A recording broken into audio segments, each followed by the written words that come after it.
Assalamualaikum warahmatullahi wabarakatuh. Perkenalkan, saya Fauzan Abdul Aziz. Saya Dede Badrudin. Saya Devi Nurmulansari. Saya Yani Kusniati. Dan saya Haris Ismayan. Kami dari kelompok 4 Praktikum IPA, mahasiswa Universitas Terbuka dari Fakultas FKIP. Kami akan mendemonstrasikan terkait tugas praktik IPA.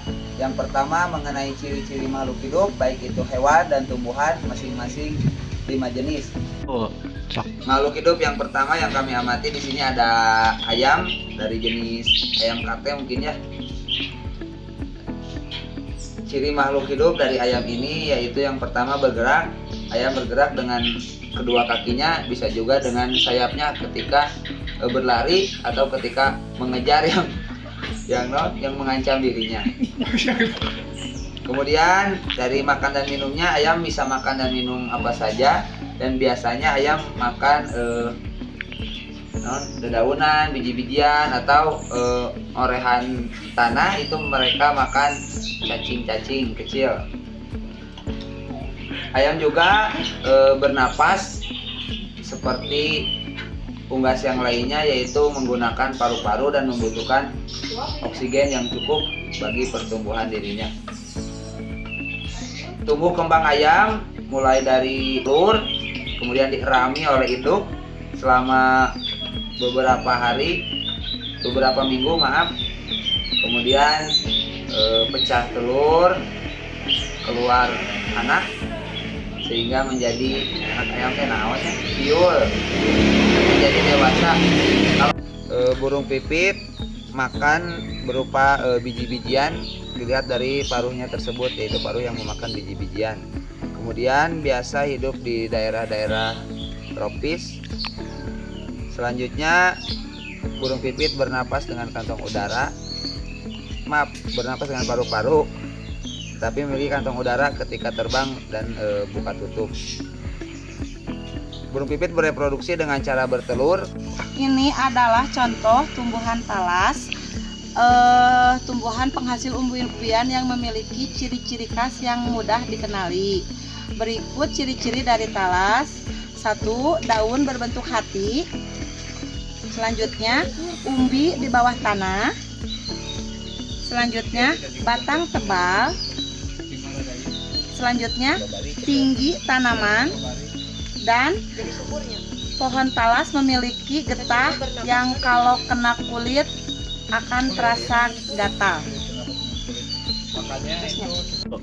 Pohon pisang memiliki beberapa ciri makhluk hidup yang memungkinkannya tumbuh dan berkembang. Berikut adalah ciri-ciri dari pohon pisang. 1. Akar serabut. 2. Batang semu. 3. Daun lebar. 4. Bunga dan buah. 5. Berkembang biak dengan tunas. Pohon pisang cuma berbuah dan tumbuh 1 kali. Ini contoh buah pisang. Dan ini contoh daun pisang. Ini contoh tunas pisang. Tentang pohon mangga. Ini pohon mangga itu bernapas melalui stomata pada daun dan lentisel pada batangnya. Terus pohon mangga ini membutuhkan nutrisi itu melalui akar. Dia akan terus masuk ke dalam dan mencari sumber air, serta dia juga akan berfotosintesis melalui daunnya. Terus pohon mangga ini bergerak secara terbatas karena pohon mangga ini mengikuti arah cahaya matahari dan mengikuti sumber air yang ada di dalam tanah. Terus untuk kepekaan rangsangan ini, pohon mangga berinteraksi terhadap cahaya matahari dan akar. Jadi setiap ada cahaya matahari di mana, maka si pohon mangga ini akan tumbuh mengikuti arah cahaya matahari, dan begitupun akarnya. Jika ada sumber air di sebelah kanan, maka akarnya pun akan bergerak ke sebelah kanan. Terus tumbuh dan berkembangnya, pohon mangga ini berbuah sehingga bijinya itu bisa menjadi pohon baru, ataupun itu bisa disebut juga secara generatif ataupun secara vegetatif, itu dilakukan secara cangkang. Berikut ini ciri-ciri tumbuhan jeruk. Jeruk adalah salah satu komoditas buah-buahan yang sangat disukai masyarakat.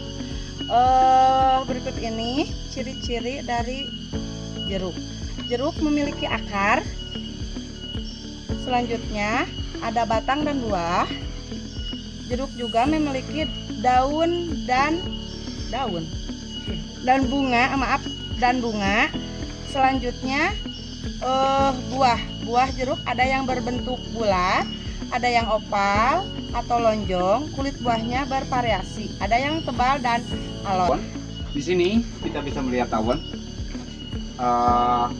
Untuk ciri-cirinya itu mereka bernapas melalui trakea ya, sama seperti hewan lain. Terus mereka itu makan berupa karnivora. Mereka makan dagingnya itu berupa hewan lain atau serangga lain. Juga memakan beberapa kayak telur apa. Terus mereka juga bereproduksi secara seksual maupun aseksual, tergantung spesiesnya. Pertumbuhan dan perkembangan tawon mengalami pertumbuhan pada perkembangan melalui tahapan metamorfosis lengkap dari telur, larva, terus jadi pupa dan jadi dewasa. Struktur tubuh tawon juga tersusun dari sel-sel sesuai dengan klasifikasi sebagai organisme hidup. Hewan laba-laba. Hewan laba-laba itu memakan berbagai jenis macam serangga yang lebih kecil dari mereka dengan cara melumpuhkan mereka lalu memakannya melalui mulut kecil mereka. Laba-laba berreproduksi atau ini dengan cara Strawberry. Pohon stroberi ini bernapas melalui seluruh permukaan tubuhnya. Lalu stroberi juga membutuhkan nutrisi. Dia mengambil nutrisi melalui akarnya dan berfotosintesis. Setelah itu, stroberi juga bergerak terbatas, mau itu akar ataupun pohonnya. Untuk kepekaan pohon stroberi ini, daun dan batangnya itu menyesuaikan kondisi. Semakin rendah dan semakin banyaknya sumber air, maka buahnya semakin besar dan pohonnya pun akan semakin lebat.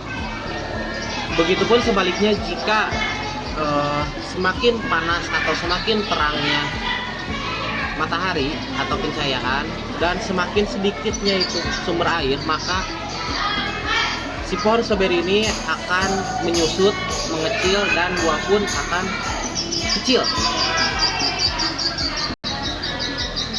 Tumbuh dan berkembangnya pohon stroberi ini